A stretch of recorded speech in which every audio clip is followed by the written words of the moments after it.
మా ప్రభుత్వం సిలిండర్ను అందించడం జరుగుతుంది. అదేవిధంగా మిత్రులారా, తెలంగాణ ముందు పలు సవాళ్లు కూడా ఉన్నాయి. ముఖ్యంగా కృష్ణా గోదావరి జలాల్లో మన వాటా లెక్క తేల్చాల్సిన అవసరం ఉంది. 10 ఏళ్లైనా నీటి పంపకాలు జరగలేదు. కేంద్రంపై ఒత్తిడి తెచ్చి త్వరగా నీటి వాటాలు సాధించుకొని సాగునీటి ప్రణాళికలు సమర్థవంతంగా అమలు చేసుకోవాలన్నది ప్రజాప్రభుత్వం యొక్క ఆలోచన. హైదరాబాద్ ఉమ్మడి రాజధానికి ఈ రోజుతో కాలం చెల్లింది. ఆంధ్రప్రదేశ్లో ఆస్తుల విభజనకు సంబంధించి ఈ సమస్యలను సాధ్యమైనంత త్వరగా పరిష్కరించుకుంటాం. అదేవిధంగా మిత్రులారా, తెలంగాణ ప్రపంచానికి ఒక దిక్సూచి కావాలి. విశ్వ వేదికపై తెలంగాణ విజయ పతాక సగర్వంగా ఎగరాలి. పల్లె కన్నీరు పెడుతుందో అని ఒకనాడు ఆవేదనతో పాడిన తెలంగాణ పల్లెలు ఇకపై పచ్చని పైరులతో పాడి పంటలతో రైతుల ముఖాలలో చిరునవ్వులతో వెలగాలి. ఒకనాడు పొట్ట చేత పట్టుకొని పట్నంకు వచ్చిన యువత రేపటి నాటి ప్రపంచానికి మన సత్తా చాటే శక్తిగా మారాలి.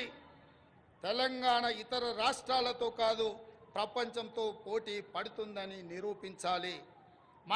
మనకు శక్తి ఉంది, మనకు సత్తా ఉంది, తెలివి ఉంది, తెగింపు ఉంది, తాగాల చరిత్ర ఉంది. ఏం తక్కువ తెలంగాణకు? హైదరాబాద్ మన బ్రాండు, ప్రపంచ నెంబర్ 1 బ్రాండ్గా హైదరాబాద్ ఎదగాలి. తెలంగాణను ప్రపంచానికి డెస్టినేషన్గా మార్చాలన్న తపన ఉంది. దీనికి 4 కోట్ల ప్రజల ఆశీస్సులతో పాటు రాజకీయ, పరిపాలన, పత్రిక, న్యాయ, సామాజిక వ్యవస్థల సహకారం కావాలి. ఆ దిశగా ప్రతి ఒక్కరూ ప్రతి క్షణం ఆలోచన చెయ్యాలి. ప్రజాప్రభుత్వానికి మీ సంపూర్ణ సహకారం అందించాలని కోరుతూ ఈ సందర్భంగా